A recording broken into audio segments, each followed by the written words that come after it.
આગામી શનિવારના રોજ બકરી ઈદના તહેવારને લઈ સચિન પોલીસ મથકની હદમાં આવેલ લાજપોર ગામ ખાતે ઉચ્ચ અધિકારીઓની હાજરીમાં મીટીંગનું આયોજન કરાયું હતું. આગામી શનિવાર 7મી જૂનના રોજ મુસ્લિમ બિરાદરો બકરી ઈદના તહેવારની ઉજવણી કરનાર હોય, જેને લઈ હાલ સુરત પોલીસ દ્વારા મુસ્લિમ વિસ્તારોમાં સ્થાનિક આગેવાનો સાથે મીટીંગ કરી રહી છે.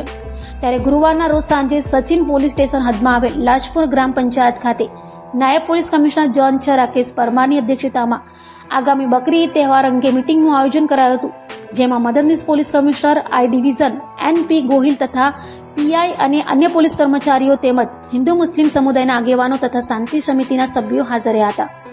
આ મીટીંગમાં બકરી ઈદ તહેવારમાં કુરબાની આપી તેનો વેસ્ટેજ સુરત મહાનગરપાલિકા તરફથી મુકાતા કન્ટેનરમાં જ નાખવું, કોઈ અન્ય જગ્યાએ નાખવું નહીં તથા કુરબાની આપતી વખતે કોઈપણ પ્રકારનો વિડીયો વાયરલ ન થાય તે ખાસ ધ્યાન રાખવું, જેથી કોઈપણ ધર્મની લાગણી દુભાય નહીં તથા હિન્દુ મુસ્લિમ એકબીજા સાથે મળીને તહેવારની ઉજવણી કરે તેમજ કોમી એખલાસ જળવાઈ રહે અને કાયદો વ્યવસ્થા જળવાઈ રહે તેમ જણાવ્યું હતું. તો સાથે સાથે આ મીટિંગમાં નો ડ્રગ્સ, સુરત શહેર અને સાયબર ક્રાઇમથી લોકો સાથે છેતરપિંડી ન થાય તે અંગે જરૂરી સૂચના અપાઈ હતી. આ મીટિંગમાં લાજપોર ગ્રામ પંચાયત વિસ્તારના 70 થી 90 જેટલા લોકો હાજર રહ્યા હતા. સાથે છોકરા છોકરીના માતા પિતાને ઘરે બાળકો ઉપર ધ્યાન રાખવા અને આવા કોઈ ગુના ન આચરે તે બાબતે સૂચના અપાઈ હતી. સાથે ટ્રાફિક જાગૃતતા અંગે પણ માહિતી આપવામાં આવી હતી.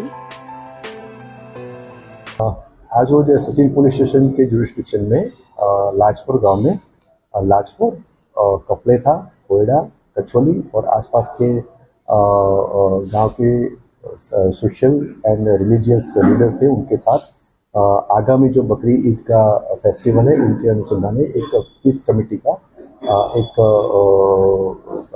बैठक का एक आयोजन किया गया.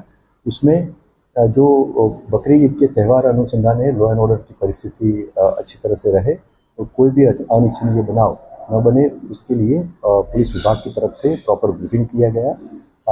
शांति समिति की बैठक में जो रिलीजियस सोशल लीडर्स जो हाजिर थे उन्होंने एक प्रॉमिस किया है पुलिस विभाग को कि यहाँ के एरिया में कोई भी ऐसा कोई अनिच्छनीय बनाव नहीं बनेगा और छोटी से छोटी जो भी बात होगी वो पुलिस विभाग को एक वो ध्यान में लाएंगे और इस तरह से शांति समिति की बैठक का सक्सेसफुल पूर्ण हो.